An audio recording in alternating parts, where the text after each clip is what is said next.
ndax waxtaan war naa am ci diggante président Macky Sall ak Ousmane Sonko. Mame Makhtar Gueye mu ONG Jamra daal di nay addu ci loolu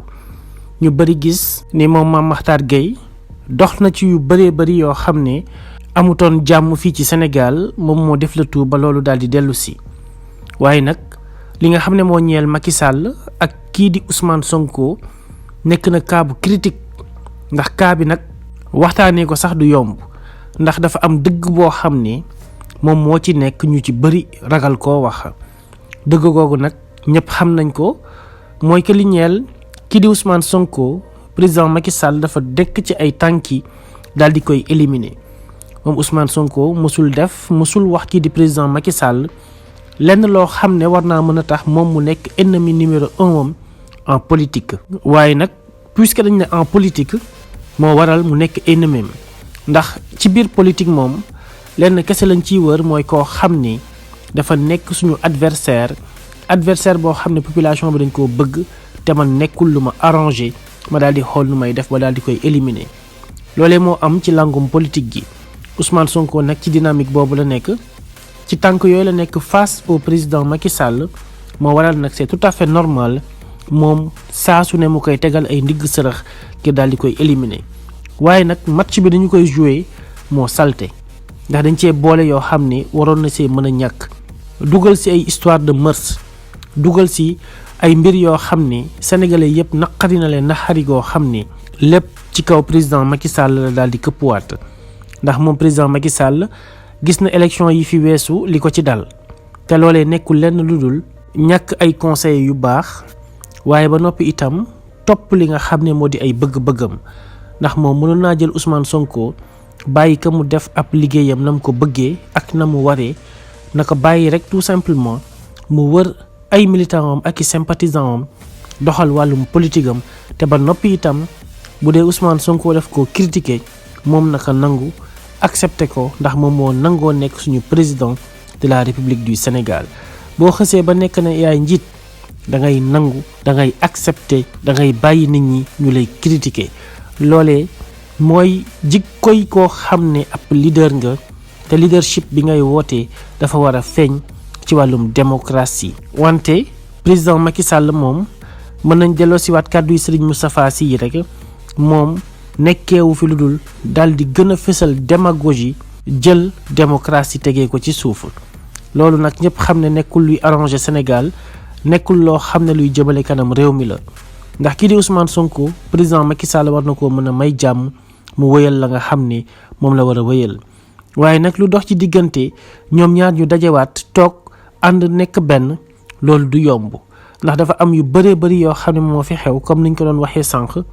ay mbiru mërs dugg ci président Macky Sall dugal ci yoo xam ne yu doy waar la te ñëpp xam nañ ne Ousmane Sonko saa su nekk daf koy wax mbir mi ab complot la loolee. mooy li nga xam ni moom moo lëmbe réew mi fi ñu toll nii ci kaddu képp koo xam ne rek da nga ni ab citoyen waaye nag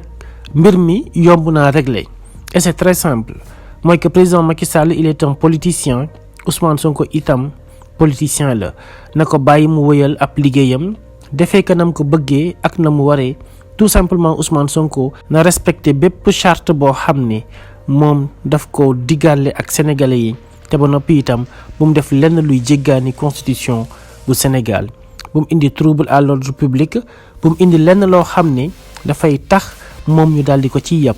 waaye président Macky Sall itam na ko may jàmm bàyyi ko mu def la nga xam ne moo di politique am ca nam ko sentiré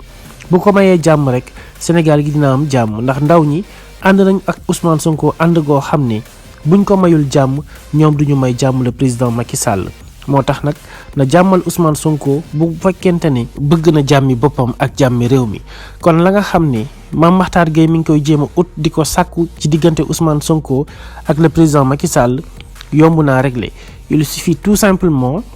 président Macky Sall daal di jël ay mesures am par rapport ak nam daan doxalee ak Ousmane Sonko mu daal di koy changer naka la koy changer comme niñ ko waxee sànq rek bàyyi ko mu wëyal ay yitteem ca nam ko bëggee ca na mu waree. moom président Macky Sall mu jublu ci sénégalais yi xool nu muy def ba daal di leen mettre dans de très bonnes conditions de vie après nag élection yi bu jotee ku ci nekk di nga tànn ki nga xam ne ci ñoom ñaar moom moo la saf ndax buñ ñëwee ci ñoom ñaar xam nañ ne président Macky Sall warul bokk waaye li nga xam ne moom la ñu wanagum yépp dafa mel ni moom daa bëgg a bokk te dinañu forcer ab candidature am ndax nomination Badio Camara ak Ismaïla Madior Fall loolee rek point la boo xam ne buñ ci taxawoon di nga am firnde que ne kii di le président Macky Sall moom 3e mandat la bëgg moo tax nag nañ ko bàyyi mu wëyal ab politique am l'essentiel mooy que sénégalais yi ñi ngi fi sénégalais yi ñi ngi taxaw fas yéene jàkkaarloog moom le président Macky Sall bu ñëwee rek ne daf ñuy forcer bokk gi ñu ne ko comme te nii dafa demee ñëwal nga bokk suñu dëkk kenn du ko taal jàmm ak salaam rek na fi am waaye l'essentiel mooy que ne di nga gis candidat bu ñëw gagné la au premier tour te doo ci mën dara te ñëpp xam nañ ki mu doon te ba noppi itam yow Macky Sall doo sax nekk 2e bay nekk 3e loolee moom na nga ko teel a def ci sa bopp xam ne boo forcé nit ñi nekk candidat à l'élection présidentielle de 2024 di nga gis gàcce et tu sortiras par la petite porte neexut a dégg nag waaye loolee mooy li nga xam ne moom la scène politique bi wane fi ñu toll nii atmosphère politique bi yépp loolee la wane mooy li nga xam ne nag faw ñu bàyyi ci xel mooy sécurité pour président Ousmane Sonko nañ ko jéem a xool naka la ñuy def ba sénégalais yépp daal di koy sàmm buñ nee sécurité nag nekkul lu jëm ci wàllum garde corps yi nga xam ne ñoo koy wër saa su nekk waaye digganteem ak le président Macky Sall ndax li nga xam ne Mame Makhtar Gueye mi ngi koy dox nii ñëpp xam nañ ne Ousmane Sonko du ko nangu Ousmane Sonko nag dina nangu leen mooy Macky Sall bàyyi ko mu def li nga xam ne moom la bëgg a def jëm ci ay tournéem jëm ci wàllum politique ak lépp loo xam ne dafa ñeel liggéey bi nga xam ne moom la bëgg a sumb fii ci Sénégal fas yéene koo def noo xam ne sénégalais bu ci nekk rek lañ ciy gis sa bopp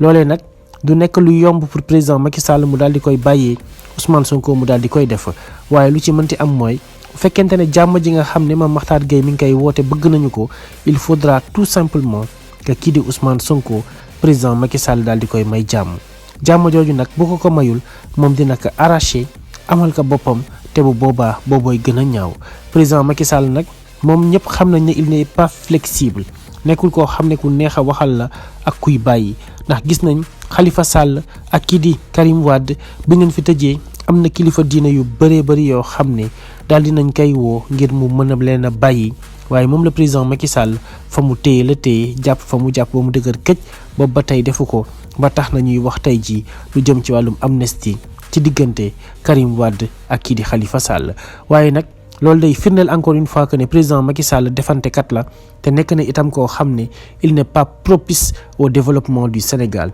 moo tax ndaw ñëpp nañ àndandoo booloo jàppale le président Ousmane Sonko ba mu dem au palais bu ko defee rek Sénégal naataange mën na fee am te ba noppi itam ndam rek lay doon ndax Sénégal yëpp ñoo àndandoo booloo xeexal Ousmane Sonko ngir mu mën a jël réew mi te bés bu ko jëlee am nañ yaakaar que ne changement dina fi am sénégalais bu ci nekk daal di ciy gis sa bopp. mbokki internet yi ñu doon seetaan abonné leen ci suñu chaîne bile saa su ne di ngeen am ay xibaar ak ay jàngat yu wér te wóor.